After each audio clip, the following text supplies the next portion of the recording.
What's going on YouTube? This is your boy AshTheMan. Thank you so much for tuning in.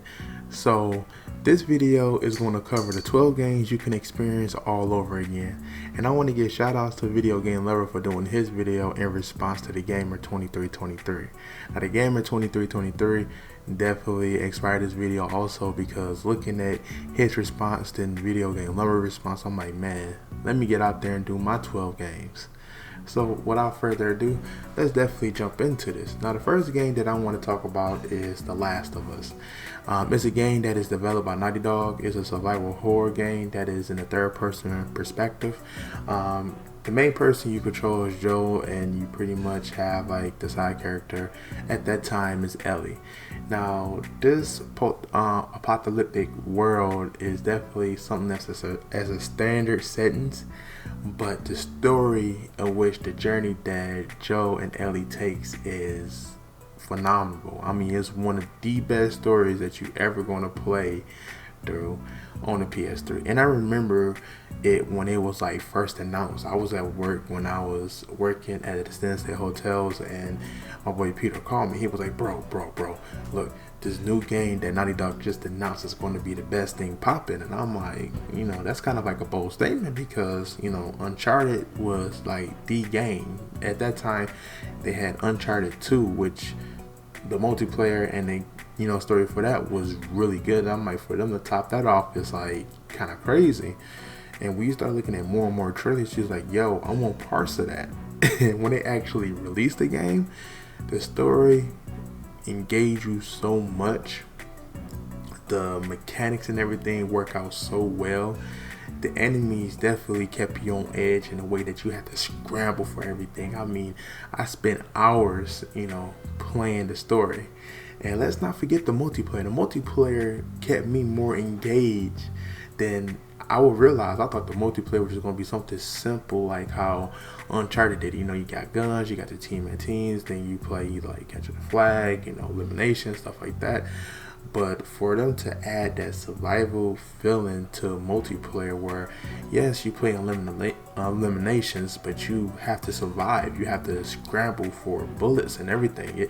The game definitely had a big impact on the PS3 era, and definitely one of the best titles that I ever had to experience. So that's Last of Us. But let's get into another title, which is Tekken 2. Now, to be very surprising, out of the Tekken series, this was my first Tekken that I ever played. Now, I did go back and play the first one, but the second one, when I went to go play, oh my god, it literally set the moment because 3D fighting in that perspective was awesome. I couldn't really complain about anything about the game. When you went against like June, as you like just trying out first characters, June will give you hands if you literally don't step your game up with knowing how the people face it. Personally, Kazuya, which being like the boss of the of this fighting game, and I actually did like to play with June, Law, and Lee. So this game definitely took me, by surprise. I like fighting games, and apparently Tekken Tekken 2 is something that I will always go back and still have fun playing, because not only did you get like a certain amount of characters, I think all in all it was about like 10 characters that you was able to play with, and then you can unlock more characters as you complete different endings, different people that you play with get different endings and everything, and you'll be able to unlock more. So it was more to it than the characters that you see. And then like knowing about the Iron Fist tournament, it was just amazing. Like the story even engaged you in more than what you should. Tekken 2 always have a sweet spot for me in any fighting game. So now let's step over to the next one, which is Power Stone 2.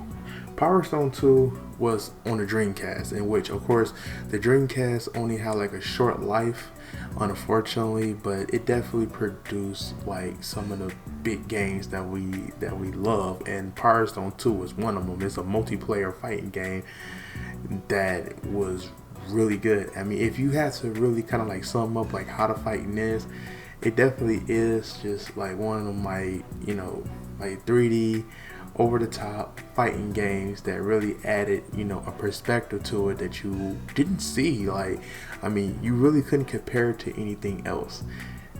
And for you to just go in there and play, like for instance, like the guy fought with you, when you start the game, you literally have to try to beat the other person up. And if you wanted to have an edge on them, you collect the 3 crystals, and then they go into a hyper form. Again, the guy Falcon, he pretty much will turn into this like red flying suit shooting missiles at you, and it's like, yo, like what can I do against that? And there's other things you can do, like you can pick up like a blowtorch, a knife, or you can replenish your health by picking up a nice big chunk of beef. Power Stone 2 definitely, you know, was his own fighting game in its own genre itself, and it's unfortunate that we can't get anything more for Power Stone, like maybe like a third one maybe. But you know, it's been years, and I mean, to tarnish a classic would be unfortunate. So I definitely just, if I had to relive that experience, I just don't know what I would do with myself. So let's move on to the next title. Now, this title, Infamous, stands out to me as like Sucker Punch big impact on the gaming industry, and the reason I say that's because it wasn't expecting like Sucker Punch to come up with a game like Infamous. This game is a great action adventure game that's in a third party perspective, and you dealt with Cole McGrath and him obtaining, you know, powers, mainly like electricity powers, and he just didn't like, you know, when you think about like somebody with electricity powers, you think of them being like a lightweight, somebody that moves fast. No, Cole did some crazy thing. He was able to sense, you know, electricity all in his vicinity. He was able, of course, to shoot. He was able to make electricity bombs and vortexes that push, you know, enemies off of certain platforms. And the way the environment was that you was able to climb up the wall, and then as you unlock your powers, you're able to kind of like, you know, like surf on the train rails, and it was really cool. I mean, of course, at this time they was competing with Prototype in a way, but Infamous stand out more so because of the not just because of the originality of like how they structured the game. It was like the story was real good too. You couldn't go wrong with the story, and especially the decisions that you make, because the decisions that you make in Infamous determines if you're going to deal with a good Cole McGrath, which was Blue Lightning, or you're going to deal with a more evil Cole McGrath, which was more like Red Lightning. And it was cool to know that you can play with him either way. And I mean, if you was a trophy hunter, you definitely had to play with both, and it was really good. And the first time that I ever played it, I went with the evil one. I always like villains, always will. And to see him make the decision that he did, you know, it was like, yo, I mean, he had options, and I went with this one. And it impacted me in a way that made me look at games not just only in a cliche, you know, experience, but you just don't know what kind of experience you would do with a choice like that. So definitely one of the games that always and will be not just a favorite, but more so that got me over as a gamer. Now the next thing I want to get into, the next game on the list, is Crash Bandicoot Warp, which is Crash Bandicoot 3. Now this game released 1998, of course, by Naughty Dog, and this was like the third game in Crash Bandicoot, and it takes place immediately after the events of the second game, of course, with it being the third installment.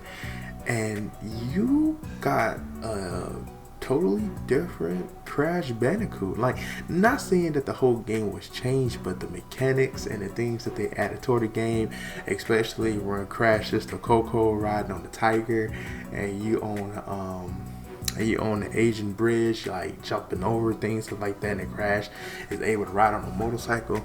Those are the kind of things that stand out in that. And when Crash at those and the royals that they was actually able to establish, you was engaged. Like, I mean, I was just blown away, like where Crash came from and where it is to now with him battling Dr. Cortex. And again, I was amazed. Like, again, The tiger Coco on the Tiger will always be my favorite stage in this, and it's a lot of people's favorite stage.